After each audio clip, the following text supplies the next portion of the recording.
Well,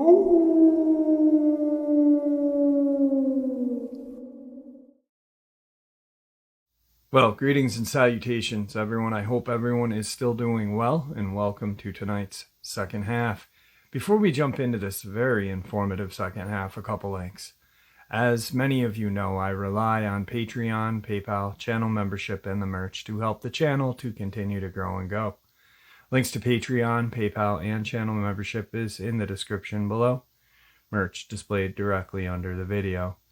Also, Dogman Frightening Encounters, Volume 1 through 3, the audiobook versions.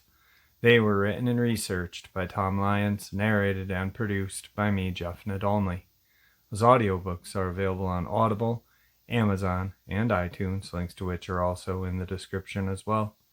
And finally, last but definitely not least, if you'd really like to help support the channel to continue to grow and go, simply subscribe. It does not cost a cent. Click the like button, takes half a second. If you don't want to miss out on any of the informative uploads I put out daily, click that bell icon, and folks, please leave a comment. Why? Well, because all these things really do help this channel to continue to grow and go. And folks, they really do matter. Now, everyone, I have taken far too much of your time. Let's jump into tonight's second half, shall we? All right, folks. So tonight's second half is an interview with a researcher. I like to interview researchers. I like to interview everyone, actually. I like to just talk with people that have had experiences, have different views on things. But different researchers, I enjoy talking to them because I can get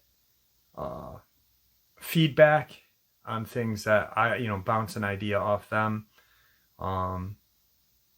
They can bounce an idea off of me, and this gentleman that you're going to hear from very soon really has dedicated his time and a lot of his life to getting answers, getting photos, getting videos, studying the habits.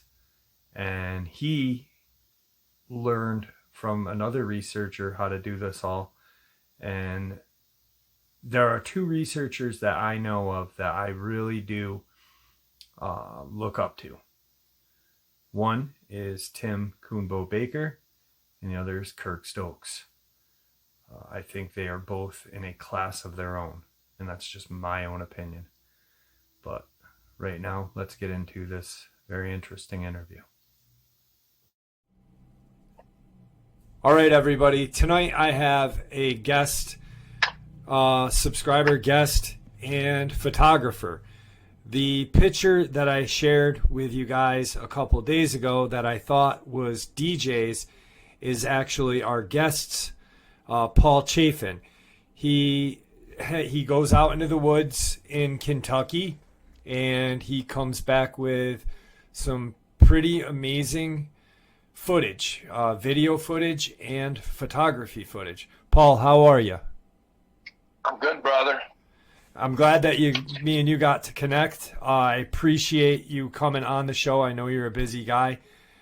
The photo that I had on the show was actually a close-up of a picture that you had taken. Can you tell us a little bit about that picture and a little bit about how you caught that picture? The area that I go into it's on the Kentucky River. It's way out at a rural boat ramp. The boat ramp's really old, and that's all it is, just a little concrete pad that goes down in there from a concrete, it's probably a 50, I'd say about 30 yards by 30 yards concrete pad for parking and stuff, and on each side of it is a river bottom, really large river bottom, and it looks like the rainforest. People go down there. It's like a redneck swimming hole, a party spot, on the weekends and stuff. And I just went down with the kids and my girlfriend one time, and I recorded some footage there and didn't really think anything of it. And then later on at home, I had went through that footage, and I started seeing some things. I started seeing like I seen some orbs, some strange lights. So I ended up going back a couple of times, and the picture that you're talking about was actually took from the parking lot. So, I mean, the picture, how you showed it on your show where it's zoomed in, you can't tell much about it. But in the original picture, you can kind of see it in scale. It's really large, like it's, as big as the front of a house, whatever that is.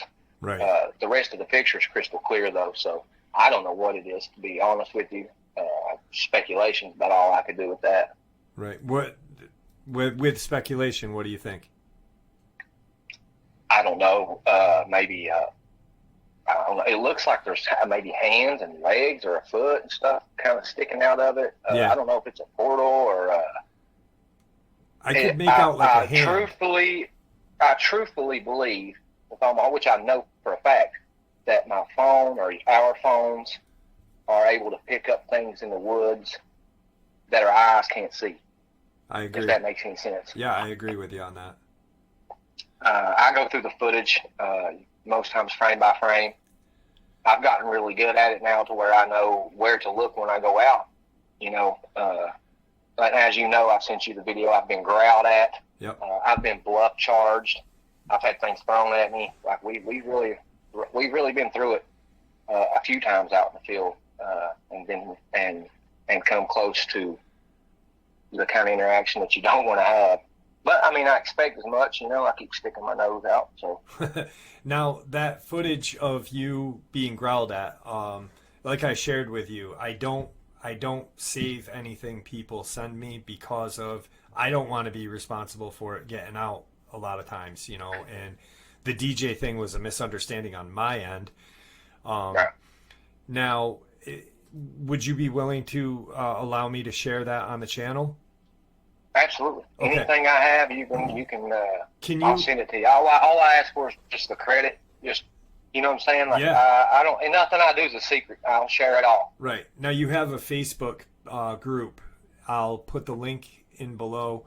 All you ask is that you answer the questions as honest as possible. And if you can't answer a couple of questions, there's really no sense of being in the group, which I agree. Well, I mean, yeah, if you can't take 2 seconds to answer a couple of questions, then I just feel like they're not going to take 2 seconds to look at a picture, right. and everybody, I don't think everybody can see sometimes what's in the picture. Some of the pictures I post, not every one of them is crystal clear, of course, but some of them are really, really clear and really, really good. Like I figured out a long time ago I couldn't settle for the blurry pictures, so I ordered one of those binoculars that hooks to your phone. Okay. And I started recording with that, and I started getting crystal clear pictures that left no doubt. Like either it was there or it wasn't. So yeah, it's turned out really good, better than I could hope. And I've came so far in the last year. I don't like calling it research, but that just to fit in with the rest of the group, so they know what you're talking about. I say research. So, right. Now, the pictures that you're talking about, like you said, you said you'd share the pictures with me. What I'll do with this video is I will put the pictures that you send, I'll put them as the background of this interview so people can see what we're talking about. The video where you're growled at, I'll put at the end of the interview so people can see that at the end of the whole thing. But that video is very interesting because when you first shared it with me, I said, wow, man, you that was loud and crazy, and I thought you were taking off. You were running out of the woods, but no, you were not running out of the woods. Can you tell us what went on that day? Well, we had just got there. Like, it was only 30 seconds into the recording. Okay. And I got out there. It's all sand, and people can ride four-wheelers, but you can only ride just a little distance out. And then, like I told you, there's a creek that comes out to the river, so you can't go no farther. You can jump on foot maybe across, but you can't get your four-wheeler none across, so it loops back. There's four-wheeler paths back in there. So I walked back in there, and I had somebody with me, and we stopped and I hit record, and it's because I think we snuck up on him because where it was sand, it was so quiet, and we went in. There was nobody there that day. It was just us, and we snuck in, and like in 30 seconds of it, I seen something on camera, and I told the guy with me, I was like, "Come here," real quietly, and we wasn't being loud. We wasn't being to be honest, I don't know why it growled at us. I don't know what we did. Right. Like, all I can think is we snuck up on him and caught him, we caught him lacking, but I had him come over, and he took about 3 steps toward me, and it growled from my right. Mm.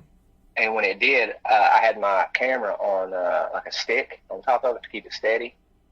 And I lifted it up and kind of dropped it real quick. And I didn't drop it to the ground. I just dropped my hand down, like holding it, not straight down vertical, but horizontal. And I pulled my firearm, and I just stood there for a second because I have got the original video.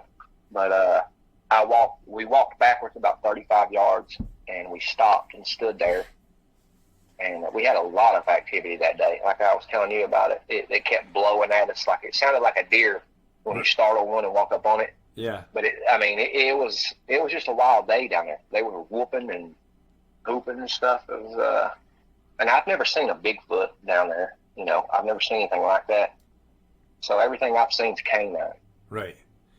Now, that, like you said to me, and you just shared, it was like a deer when you startle a buck when you're hunting, how it'll snort. And it kept coming back at you. Was that the day that you'd gotten bluff charged? Well, it was going from left to right. Okay. Back and forth, like it was breaking branches and stuff. It was just out of sight. It was in an old blow down, like an old tree that blew down, like on the other side of it. It was just tromping back and forth. Almost like an intimidation. Yes. Yeah. Huh. Kind of. The day I got bluff charged, I was by myself, and that was at a different location. That was at a preserve down here, about 10 miles from my house. No kidding. We'll get into that. I just wanted to, so like when it was going from left to right, it was kind of like how a gorilla would do, like an imitation or intimidation. Run back and forth, make as much noise, and sound very aggressive and loud. Well, it didn't sound exactly like a deer. That's just the closest thing that I could compare it to. Right. But yeah, that's what it was doing, and I could tell definitely it was pissed off over something. Right. Yeah. So. Yeah, definitely. I don't know. I agree. I think like you probably had snuck up on it because there wasn't anybody there, and how you explained it to me, it was like you said, hillbilly, swimming hole and party spot, and so. Now, the bluff charge at the preserve, did you, was there a visual? Well, no. I had a visual down there, but and the same person that was with me when I got growled at was with me that day too. Okay. And we found that track. I don't know, somebody had used the track and like claimed it was something else. They found it and stuff, but it's a very large track. Okay. Kurt Stokes was with me that day, and we went down in there and we found that track right on the edge of a trail, and it was way bigger than any domestic dog or coyote could have been. 100% couldn't have been anything else other than a dogman, because bears have 5 toes. Mountain lions, their tracks are different. So, and of course that day I always carry casting material with me, and I didn't have it. So me and Kurt left, and I come back, and he ended up staying at my family's house and was talking and stuff. And the guy that was with me when I got growled at went back with me to get the cast. Okay. So we got down there and got the cast, and on our way back out, something crossed a trail up ahead of us, really large, and it was on all 4, and it was like a fawn, deer color, but it had a big tail that was curled up over its back, kind of like a husky's tail would. Right. So, it was very fast, whatever it was. I didn't get a great look at it, but it went across the trail, down, and circled around us to my right as we were coming out. And I never seen it again, but I had trail cameras down there in the area, and I went down. I don't like going out by myself, so I try not to do that. Right. So I went down just to check my trail cameras. and it changed the SD cards in them. So I went down and I did that, and instead of going back to the car, I was like, you know, I was like, I'll walk around and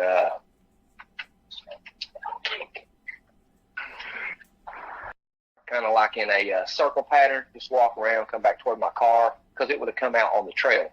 Okay. So I get probably 20, 30 yards from my trail camera, and I hear this dog bark to my left. Now, I'm carrying a tactical shotgun, and I've got some, I don't know what they are. They look like kind of like hydro shock, double alt buck, like definitely blow something's head off in 20 yards. But I had them shells in there, and I really wasn't worried about too much. But I heard that dog bark, and it was really loud. And I just stood there for a second thinking, you know, is there somebody else down in here with their dog or something? Because I've never heard a dog down here before. And it barked again, and it was louder, like closer. And then it barked again, it was closer, and I realized this thing's coming right at me. So I panicked. I mean, the first thing to hit my mind wasn't a Dogman. I don't know. I guess it should have been what hit my mind, but it wasn't. Right. I thought it was somebody's domestic dog, and all I could picture was, you know, what that double alt buckshot would have done to somebody's domestic dog, you know. So there was a tree to my left. So I tried to hit that tree and climb, and it had big thorns like an inch long on it. And they wasn't on the tree. They were on a vine that was on the tree. And they tore me up, and I've still got scars to this day. They were stuck in my head. I mean, it was bad. So all this happened in about 60 seconds. And it felt like it was forever. But from the time I heard that first bark, you know, to the time it ended. Now, it done that. I was in a field like, have you ever seen that yellow grass? It looks like deer have bedded down in it. Yeah. I don't think that's what it is. It's just the way it looks. Right. It's just that's what I was in, and it had spotty trees here and there, and it was about 20 yards to the tree line. So whatever it was would have had to come out of that tree line, and then it would have had to come 20 yards to me. But it stopped right at that tree line and never made another sound. But I was standing there because I finally was like, you know, made peace with whatever, and I spun around and I threw that gun up, and I was just waiting for it to come out of the trees, and it never did. So I was standing there, knees shaking like I was weak, you know what I'm saying? So I backed out of there kind of like a real tactical, like I was, you know, I was on my toes. I came out backwards. I came out the way I went in. I walked right back by my trail camera and stuff, and I got back to my car, and I was shaking up. I thought, man, I'm gonna see if somebody's here with their dog. Right. So I got back to the parking lot, and there wasn't nobody. Nobody was there with me, just my car. Wow, that's incredible. It was really intense, man. Like I can't describe how intense it was. Yeah, you and I have had a pretty intense conversation before the interview, anyway. So, for we've chatted about an hour, maybe two, and I've gotten to know you pretty well just in that short period of time. So to you to scale up a tree with thorns, it's got to be anybody. Yeah, I didn't even make it, man. I never even got off the ground. The tree was only about 2 or 3 inches. I mean, it might have held me. Yeah. Now, you've gotten a bunch of other pictures, a bunch of other shots. I mean, I'm not trying to brag. I'm really not. Right. No, that's regardless to me who got the pictures. I'm just glad somebody's able to get clear, definitive pictures. Yes. So, but they're personally, I think they're the best pictures out. Right. I mean, the best pictures has been got. What are some of your most intense moments, or how do you, like, let's say on a shot, where someone might just be walking down a trail or something and not notice it? How do you notice it? I'll record the footage kind of like Scott Carpenter does, how he when he walks through over the his woods. Shoulder. Yep. Yeah, he records over his shoulder all the time, and I've noticed that when you go into a new area and record, you get really good footage. But if you go back you don't get that great of footage. It's almost like they know what you're doing, because I've casted tracks in the Daniel Boone with Kurt Stokes in this area, and there was so many tracks there that you couldn't really tell what was going and coming, you know? Right. Very large canine tracks. And I casted a couple of them. The next time we went down there, nothing. Now, ever since that happened, there's not been another track there. Huh. Yeah, I think I agree with you, because, I mean, times that I've went up to Tom Mezek's, and you watch the channel, and so you know, like, I've gone up there, and I think the first time that I went up there with my camera, I got some pretty weird stuff. Couple other times, it's like I look at the video and I'm like, I don't really see something. I've had, the last time that I was up there was this past weekend. I had come off of the hill, and it was almost like something came out of the woods at me. And when I had turned my camera on, because I had my camera and mic off, but when I turned it on and pointed it towards that area, it stopped. Has that ever happened to you? Like, where you hear the loudest crashing and you know something's there, and you turn your camera on or towards that area and it stops? I've had similar experiences to that. Okay. Like most of the pictures that I have, you just have to know I started this out.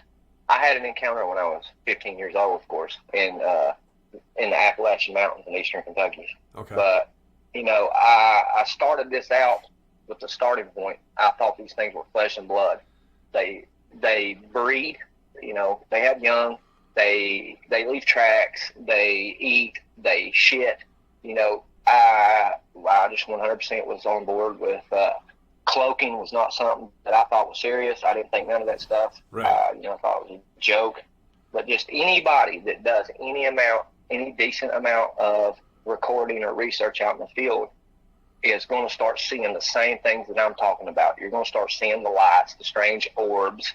You're going to start, you know, you're just going to start seeing these green. Some of these dogmen I've got on camera are green. You know, like, you just have to watch the footage frame by frame, because they'll be standing right there 30 yards from you, and they stand so still, and the self-awareness that they have to make sure they blend in with what's behind them is insane. Almost like a chameleon. Yes. I mean, they just know exactly where to stand, like, right, according to the color of their fur, I guess. Yeah. And you just won't see them unless you're looking, like, really close through the video, and you'll see them. Sometimes they'll be standing right there staring at you, and you just didn't notice it. That cloaking You never had the feeling of being watched when you're out in the woods. Absolutely. Like, absolutely. When I was up there last weekend, I just put my camera down and I was talking about Tom Mezek, and I literally to my right, to my left, I felt like something was watching me, and when I came down that trail, that's where whatever came, that would have been to my left. mm-hmm. And it was, I couldn't see anything. I was scanning. Well, you got to turn your camera on, put it up on your shoulder, and film over your shoulder, and just turn your back to whatever area that you're hearing, or you're hearing stuff in, or you want to record in, and just carry on as normal talking. Okay. You know what I'm saying? Just act normal. Don't, you know. Maybe bring two cameras, one to talk to. And I don't get video and just watch it back and let it play. Right. I go frame by frame. Okay. You know, like, if I'll go through it with my thumb, like on the cursor, like I'll go through the video, and if I see something, I'll go frame by frame and watch that. And every picture that I get, I'll go over that 4 or 5 times to make sure that it's not pareidolia, or, you know, I'll make sure the camera changes angles. That way, if it is pareidolia, it'll break it up. So I've just learned a lot over the last couple of years of doing this. There's a lot to it. There's a lot of technique to it. I mean, you know, over time, you just learn in the videos. You start seeing the areas that they like to get in and sit in. Like, you know, I've noticed they like to be, like, in front of big trees, like at the base of them. Huh. So, yeah, you just learn little tricks and stuff. Now, that cloaking, you and I talked about that, and you had said that you didn't really buy into the cloaking thing at first, but now you do. Yeah. Is there an experience that you had that changed your mind on the abilities? Yes, I've got them on. I've got them on video. Okay. I've got, like I said, where I use that binocular on my phone. Yeah. It makes the picture so crystal clear that you can see it. You can see the distortion that they cause. Yes. You know, like looking through, it makes the grass look squiggly. You know what I'm saying? Like, and if you weren't, like, I think the iPhone, if you're doing what I'm doing, it's almost impossible. I probably couldn't do what I'm doing without an iPhone. Yeah. Like, I couldn't do it with a Galaxy or whatever. It has to be an iPhone, I believe. I don't like using I've got 4K camcorders here right now, but I like to be able to, on the spot, review footage if I have to. I don't want to have to go home and put it on the SD card or put it in the computer and do all that stuff. Yeah, no, that's you really have kind of mastered the way of going through frame by frame. That's a lot of patience, you know. It's a lot of patience and a lot of time to do that. Well, after you do it for a while, you start learning when you can just skip through. You know what I'm saying? Like, you can learn, you know, you can just tell if there's something in the area. And I don't think it has to be a certain area. I think any place where there's a tree line or trees or people gather, or you know, I think you'll get them on camera. Yeah. Now, and you and I have spoken, and I'm going to say it because you know, like, people might think that this question is, but like when you said any tree line, anything, a person that you say that to, let's say just someone that really isn't familiar with Dogman or any kind of cryptid, and it's just getting into this, you know, might not see that they're in every tree line. Well, and I have to explain to you that, like I told you earlier, I believe that there's flesh and blood. Yeah. And then I believe there's whatever else this is that I'm getting on camera. I believe there's flesh and blood, absolutely 100% flesh and blood dogmen out there that can't walk through portals and do all that crazy stuff. Right. But I also believe there's another side to it where there is those things where there's orbs surrounding them. And I've got one of the greatest videos of an orb that I've ever seen. Like, it is mind-blowing, which I'll send it to you too. Okay. The camera's real steady, and this is one of the few times that I've seen it in real time. I've got one's eyeball, like a dogman, crouched on the other side of the road coming into that boat ramp down there. I was on my way back out to the parking lot and stopped because there was a bunch of people and kids playing out there, and I filmed across the road over to tree line that was overlooking those people. And there was a dogman laying right there in the weeds, right off the road, right behind a log. You could see its eye perfect. And it just lays there still, just watching. Just watching. Huh. Yeah, it's a really good video. Now, you were 15 when you had your first encounter in Appalachia. What happened, if you don't mind me asking? Well, November rolled around, and I was a really avid deer hunter. Like, if you just, you know, where I'm from, I was known, you know, for being able to kill big deer because everybody else was just lazy and wanted to ride their four-wheeler to their tree stand and ride their four-wheeler home. Me, I was poor. I didn't have no four-wheeler, and I didn't have no tree stand. So I just didn't care. I was like a mountain goat. And I read an article one time that said a deer is most happiest when you are at your most wretched. So, you know, I just always applied that. And it was November. It was rifle season. My dad was supposed to get up and go hunting with me, and we both just overslept. And I got up, you know, kind of late, around 10 o'clock, 9 o'clock. And I sat there and debated for probably an hour and a half on whether to even go. And finally, I talked myself into it. It was an old dreary day. It was gray, overcast, kind of cold. And I went and I got to the top of the mountain, and I took a different way that I never had been out. I had been out there before, but none that season. So I walked out through there. I don't know how far, probably a pretty good ways. And I got out there and sit down up against the old tree. It was probably around 2 o'clock. And I fell asleep, dozed off. And when I woke up, it was like 3:30 maybe. And I realized, in November around down in Kentucky at this time, it gets dark at like 5:30. So I was like, shit, it's going to get dark before I can get out. Ain't no flashlight with me or nothing. I was carrying a shotgun. I had slugs and slug mag, 3-inch slug mags in it. And I got up and I was kind of worried when I took off. That's what I was thinking. I was like, shit, I'm not going to make it. So I probably took 15, 20 steps, and fear hit me like, I don't even know, there's not even words for the fear that hit me. It was definitely primal. It was life and death fear. Right. If anybody's ever walked up on a rattlesnake or a copperhead and not seen it and then realize you're standing too close, like your knees get weak, that's kind of the feeling. But I stood there and looked. I had a hat on, I had it pulled down low, and I was kind of just, scanning the trees. And just, I was looking, right to left, left to right. And I knew something was there because the forest was dead silent. Which I should have noticed when I got up, but I didn't. I wasn't thinking about it. And it was just dead silent. There was no noise at all. Almost make you think you lost your hearing. But and then I caught something moving out of the corner of my eye to my right, because there's like an old logging road. I was coming down a ridge line, and it come down into a gap and then went back up the ridge. And like I was telling you, a predator will not, walk a ridge line so its silhouette's not seen. It'll take those low gaps like I was coming into. And I caught it out the corner of my eye coming around the old logging road. And that logging road went right around and right through that gap and then right around the ridge on the other side. And I guess it was walking that road. And it took probably 20 yards. I think from the time I seen it, it came into my sight, and to the time it went out was only about 70 yards. Probably, maybe not that far, but let's just say 70 yards.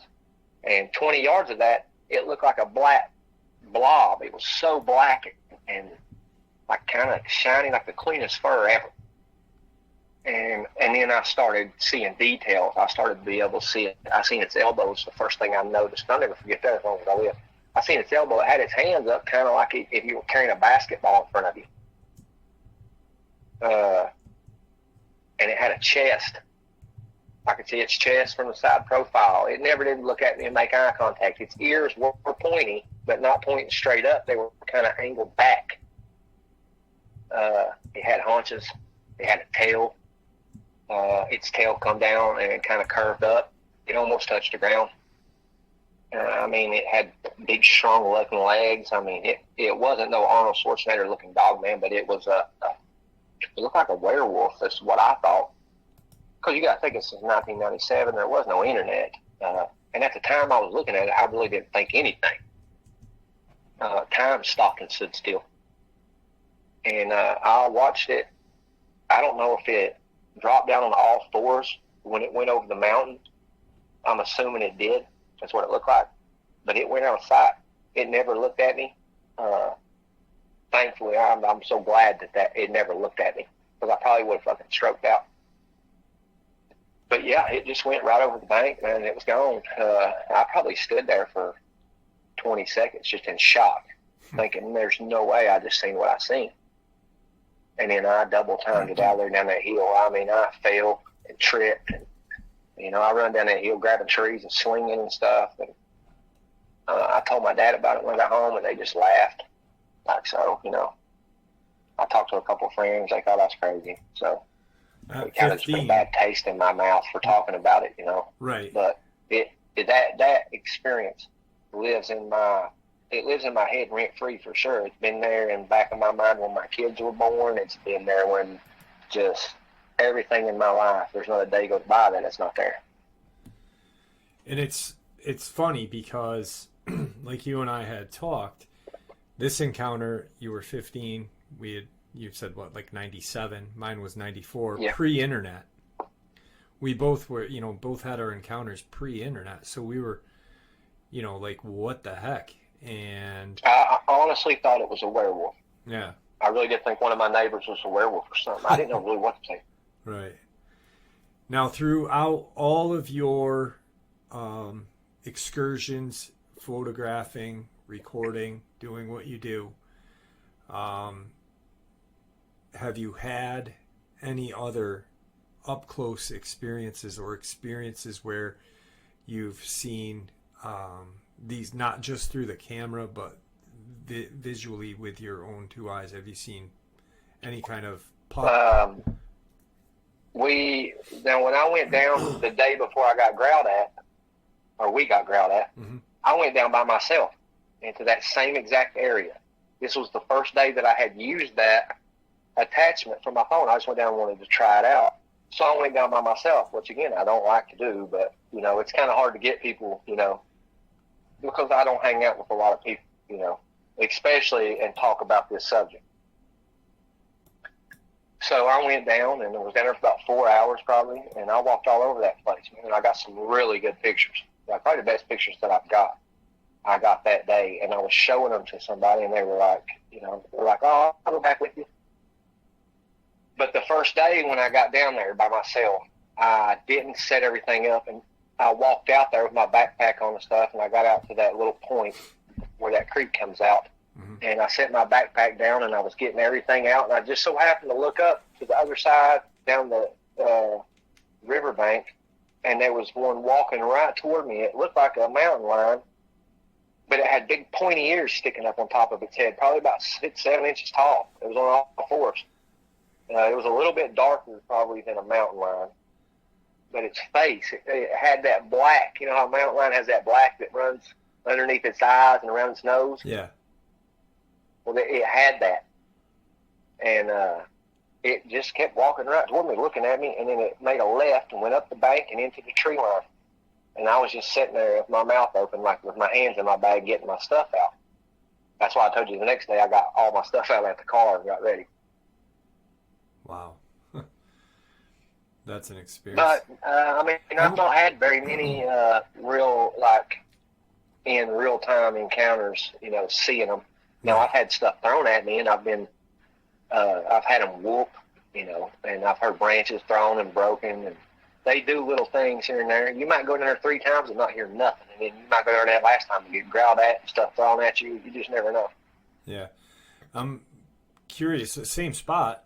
Did you ever think that maybe that one that was walking at you was the same one that was kind of messing with you, that growled at you that second time? I'll be honest with you, the growl that came out of whatever that was a lot bigger than that thing could have ever done. Yeah, that's a pretty impressive growl. I remember the day that you sent it Yeah, to no, me. Whatever wow. that growl came out of was had a big set of lungs. Yeah. Now, that growl, is that the same location where you got that picture that you don't know what it is, where it could be a portal? Is that the same location? Yes. Okay. All right. Yeah. So that could, like you said, it could be a portal, and they could be dropping things out. Because I've said like the Daniel Boone National Forest, mm-hmm. I believe is covered, and I mean eat up with the flesh and blood dogman. Like they're there everywhere. Yeah. And I've got a picture of one that I went back and stood in its place. There was 2 of them standing there right in front of me, and I didn't see them. They were covered just enough. And you got to think the color of their fur is black, not black like we know black, but black. Right. And if they stood in front of a cave, you wouldn't see them. That's how black. But they were standing there right in front of me, and I didn't see them. But that's the same spot that I got these track casts right here that I've got on my shelf here. But there's a lot of flesh and blood things down there in the Daniel Boone. I haven't had much of that paranormal activity stuff out of it. That picture that you just mentioned, can you send that to me? And when you do, can you please let me know that that's the picture that you had talked about? Because what I'm doing is I'm kind of, each time we're talking about a certain picture, I'm writing down. Well, now the picture that I'm talking about right now, this was before I had that attachment for my phone. Okay. But what I'll do is I'll send you a picture, and I'll outline it so you know what you're looking at. Okay. And then I'll send you like the original so you can look at it and Right. You know what you're looking at, because I mean, some of them are hard to see, man. The camouflage that they use and the techniques they use to blend in is just off the charts. There's nothing compares to it. Yeah. Bigfoot, I guess. I've heard there was a woman that reached out to me, and she was she's a deputy, or was a sheriff's deputy out in North Carolina, and got hurt.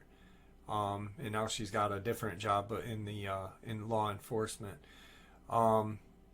But she was the lady that told me that they dwell in like the sides of the road, in the kudzu and stuff like that. And she drives down the road with like a video camera, and she'll take and kind of does what you do, goes frame by frame, and she can spot, like she'll go frame by frame and spot a Dogman, or she spotted something else that she had no idea what it was.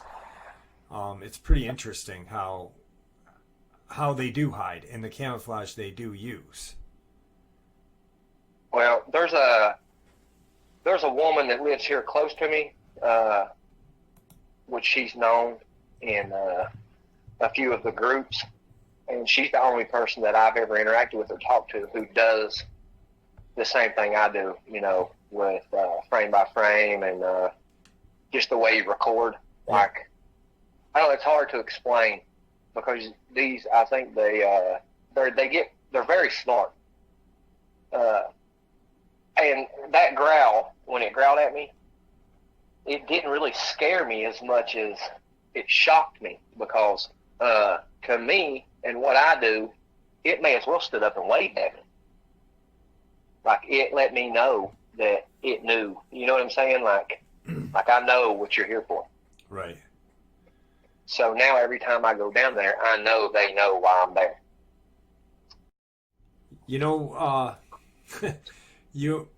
This is kind of funny because you and I we're talking about the camouflage now. I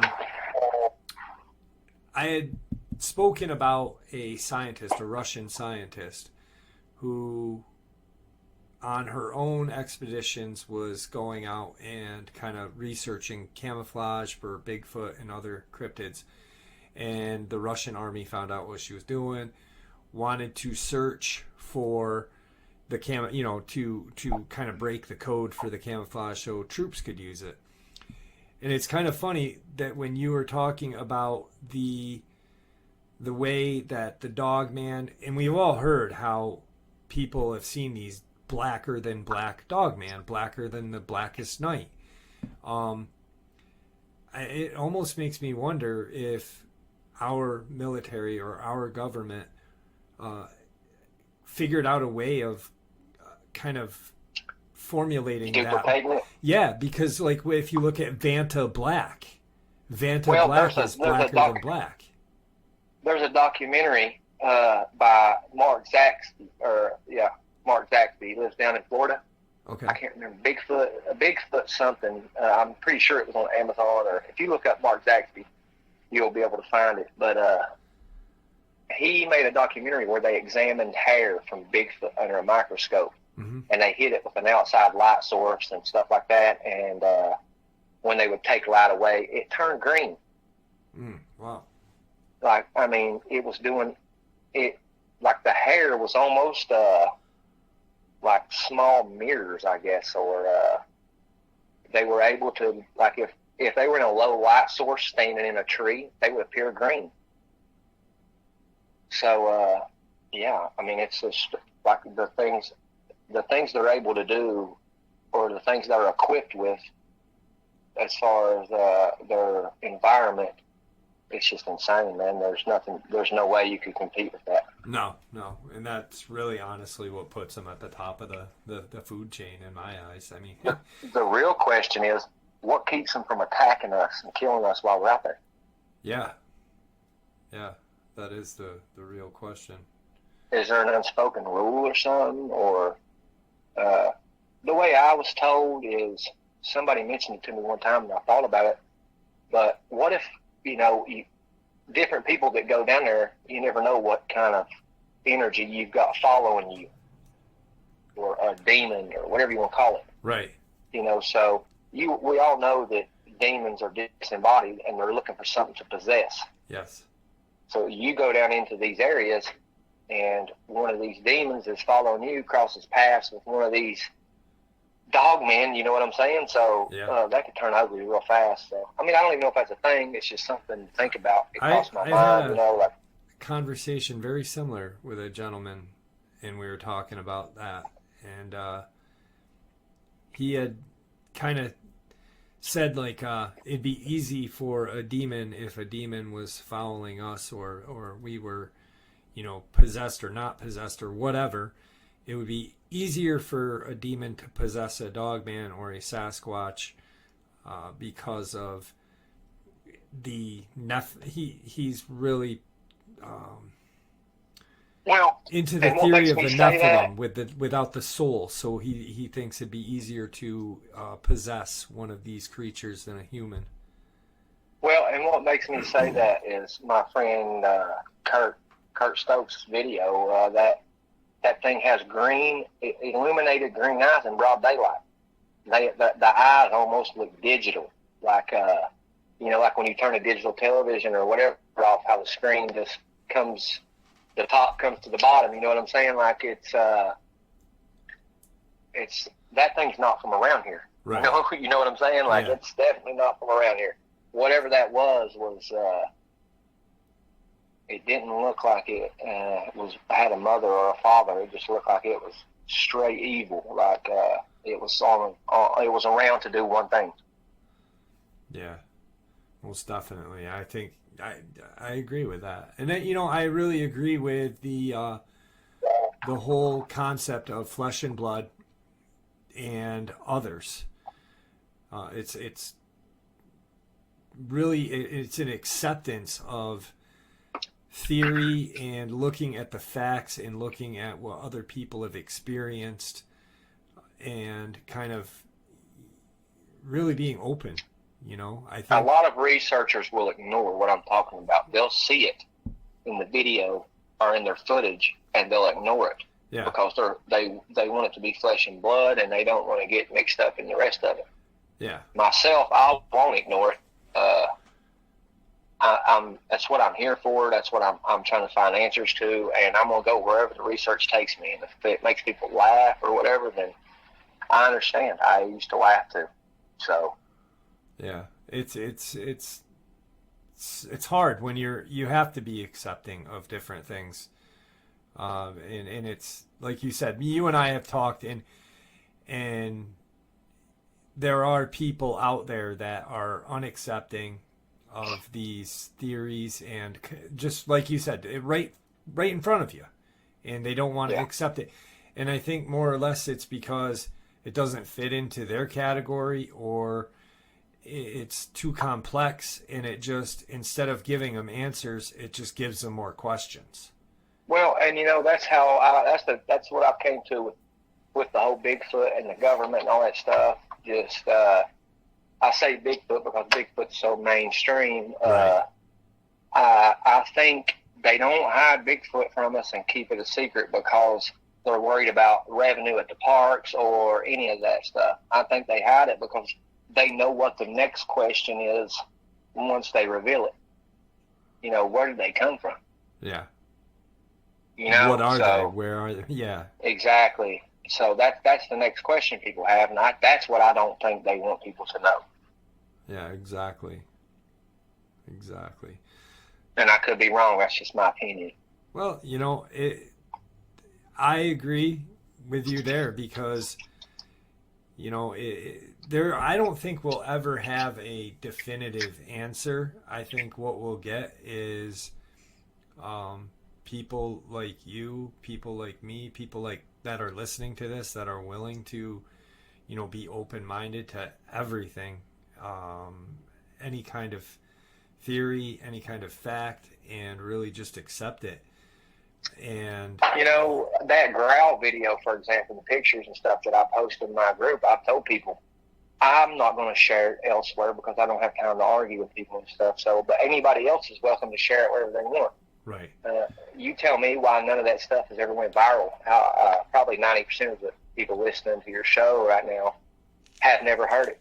or seen any of the pictures. So, I mean, it's just odd to me how you can talk to somebody who's never heard of Dogman and stuff and show them these pictures of canines standing up, and they just go on about their life like they never, you know, like, how come that's not a big deal to people? That's what shocks me. Yeah, absolutely. Because it's literally, it literally changes reality from what we've been told, you know, about the place we live in. Yeah, 'cause it's a thing of acceptance. You know, like you have to completely scrub your whole reality of what you believed in and what you were told is just out of the picture, and that's too much for some people. I know that when I had my experience, it changed. I mean, I was a believer of things, you know, researching, and you know, I was brought up in the early 80s where there was TV shows about Bigfoot every day, you know, or every Saturday or whatever, you know, and when I saw what I saw, it really did. I mean, I believed in Bigfoot before that. I believed in UFOs before everything, and that one experience really changed the way I looked at everything at that point. You know, it was just like it was almost like I was more willing to accept things. I feel like people like Matt Moneymaker and them made the whole subject a joke. Yeah. You know, I don't think they helped any at all. You know, for Matt Moneymaker to stand up and say Dogman doesn't exist. Yep. You know, like what? Well, I don't know why you would say that for, man. That's I mean, it makes me mad, but you know, it is what it is. Well, I know his opinion, I guess. But I know he did a lot of filming up here in Fort Ann, New York, and I know that the town of Fort Ann, the residents up there, I know quite a few of them, weren't really impressed and really didn't want him back there. So. Well, I can tell you this: if I had the equipment and technology and stuff that they had to do that show with, I could just go ahead and put an end to all of this debate. Yes. Now, speaking of that, you were going to do a documentary on Dogman. You want to talk a little bit about that? Yeah. I mean, Kurt, that's one of the reasons Kurt just don't really, you know, really he's not active in the community at all. Kurt Stokes is your friend. I've talked to him. Well, not physically spoken to him. I've emailed him. Do you want to tell us who he is? Or he's a researcher, obviously. Kurt got a video back in, I think, 2011, around that time. And he's got a few videos, but now he got one that was just, in my opinion, mind-blowing. It was one of the first videos I had seen, and which to me was kind of shocking and exciting because I realized that other people had seen these things too. And this was back in like 2014 and 15 when I ran across that video, and I wasn't looking for it. You know, I didn't even know to go on YouTube and look up what I had seen. It didn't cross my mind. And I didn't even pay attention to Bigfoot stuff unless I seen it, you know, around on YouTube or something. I'd watch a video, but I didn't search it out or anything. So, feed or whatever. And I watched it. And you know how as you're watching a video, it'll show similar videos underneath? Yeah. That's what it did. And I noticed that. And it said, what did it say? I don't know how he worded it. Werewolf or something, maybe. Or no, it said Bigfoot. I think Kurt labeled it Bigfoot because that's the only way people would ever see it. You know what I'm saying? Yeah. Nobody knew to search Dogman at that time. So he labeled it Bigfoot. Bigfoot Watches Me was the name of the video. And I watched that video, and then I reached out to Kurt, and I just ended up talking to him for a few years. And I think he moved to Alaska, and I moved to Florida. And once I got back and we settled in around here, me and him just decided to go down to the Daniel Boone one time, and we got out and went, and we've been friends ever since. But yeah, the documentary, every time we try, he had tried 2 or 3 times in the past, and it always falls apart and gets shut down somehow. Mm-hmm. He gets screwed over, and people back out, pull out, which is the same thing that happened with us. You know, like it's just almost impossible to do it. You can't do it by yourself because I can go out and get the footage and do the legwork. I'm just not computers. I don't know how to, and I don't have any desire to learn with these computers and stuff. I'm just, I guess, I'm old school. Yeah, no, I hear you. And Kurt is he is dedicated to cryptids. He really is really done a lot of work. But Kurt got into it like I was.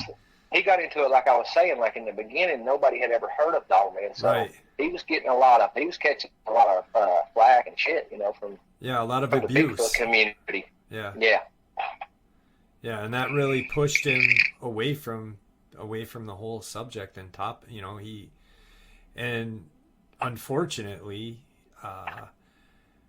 by that happening, I think we lost a good asset to the community. Well, I think me and Kurt have something in common. Like I think I'm ahead of my time. Like I think he was ahead of his time. Yeah. You know what I'm saying? So the things that I'm talking about now, I think in a few years will be mainstream and being talked about. Yeah, I agree. The whole cloaking. I mean, I did a video about cloaking about a year and a half ago. People were like, they don't cloak. Well, now everybody talks about how they cloak. Well, I'm gonna send you some pictures, and they're gonna blow your mind. I haven't sent them to you yet. You haven't seen these. Okay, all right. I'm looking forward to it. Now we're coming up on about that time for my recording ability.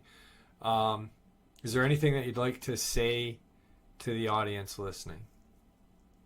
I mean, I have a Facebook group. It's the Kentucky Dogman Project.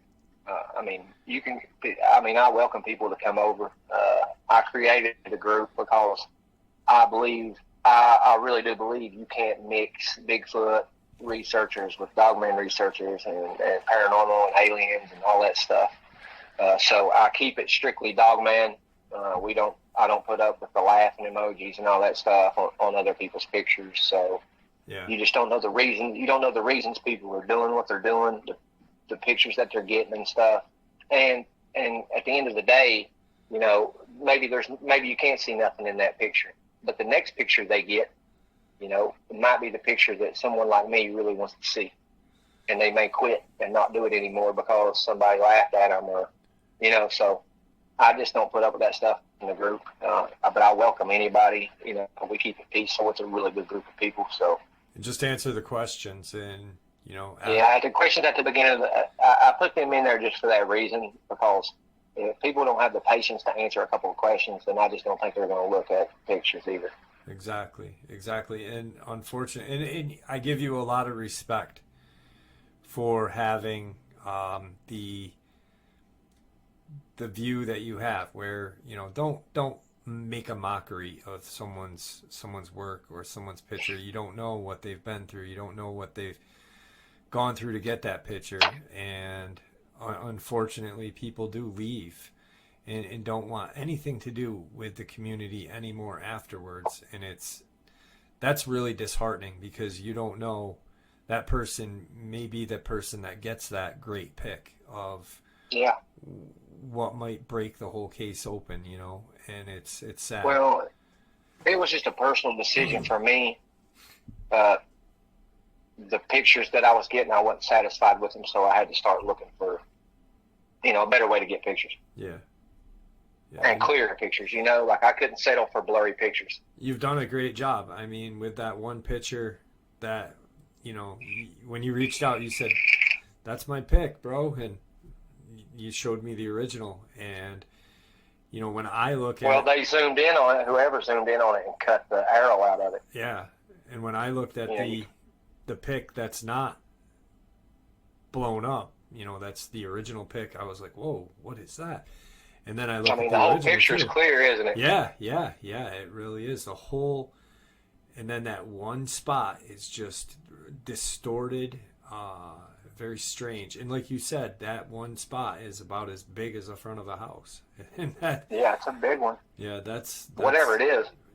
Exactly. And that's cool that, most people in your spot or in your place would be like, that's definitely But you're like, whatever it is, I don't know what it is, but it's something. Yeah. And I commend you for that. You know, and like, that's what I tell people. I don't put at the top of my pictures, this is a Dogman. That leaves room for people to argue with me. I just post the picture. Some people might see whatever in it, you know. So if I see something strange in a picture, I will share it, you know, and I'll point it out the best I can. But I'll be honest, I'm way beyond pictures. I just share the pictures in the group because I know the people who follow me like them. So Right. Well, I'm going to link your Facebook page in the description below as well.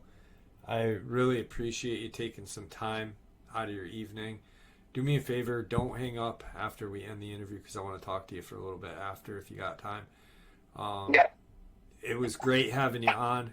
Thank you for sharing the information that you've gotten in your last 20-something years. If anybody's in my area in Central Kentucky and wants to research, reach out to me. If anybody wants any information and I can help them, reach out to me, and I'll do whatever I can for anybody. Yeah, definitely. Thanks. I appreciate it. And me and you have talked most of the night, and I think you and I are going to be talking a lot. So thank you, and it's great having you on. Yeah, thank you, Bo. All right, bye.